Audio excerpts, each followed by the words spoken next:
KPK itu bekerja dengan dua kepastian. Sampai hari ini kita belum menemukan apa yang ada bukti atau tidak.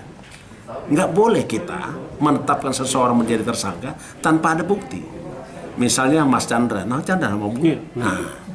Chandra diduga telah melakukan suatu peristiwa pidana.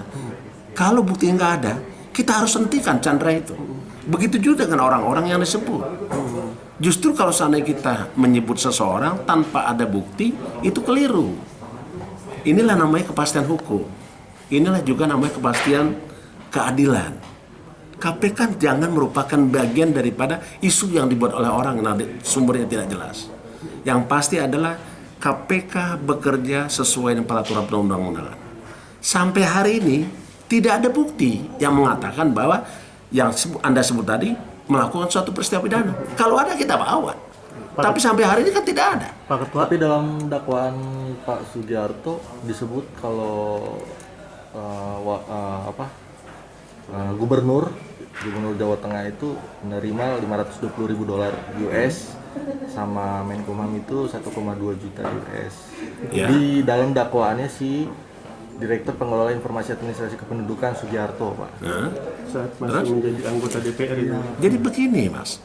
Menyusun dan menemukan keterangan saksi tidak bisa hanya satu keterangan saksi saja. Keterangan saksi adalah keterangan yang disampaikan oleh seseorang berdasarkan apa yang ia alami, apa yang ia dengar, apa yang ia lihat. Sendiri loh, bukan cerita. Dan keterangan saksi itu bukan saksi kalau satu. Karena keterangan saksi adalah serangkaian keterangan yang ada berhubungan antara keterangan satu dengan keterangan lainnya. Itu kan dari satu saksi. Saksi yang lain mengatakan tidak. Dan ini harus ada bukti pendukung lain. Kalau ada buktinya, tentu kita akan bertindak. Tapi sampai hari tidak ada buktinya. Pak Ketua, nggak boleh kita menzolimi orang. Katanya begitu. ya, Pak Ketua. Anda mengatakan nggak boleh katanya menzolimi orang. Iya. Artinya nama-nama yang sempat disebut dalam dakwaan. Istilah Anda yang begitu. Istilah kita adalah tidak cukup bukti sampai saat ini. Kita belum menemukan bukti. Begitu. Apa butuh penajaman lagi? Tidak ada, bukan yang ngomong kes-kes itu Anda. Ya. Bukan, kita tidak pernah mengatakan itu. Kita sampai hari ini kan saya bilang, penyidikan itu adalah mencari keterangan dan mencari alat bukti. Kalau tidak ada, ya tidak ada. Sejauh ini belum ada Pak yang mengarah ke sana. Sampai hari ini belum ada. Belum ada. Gitu.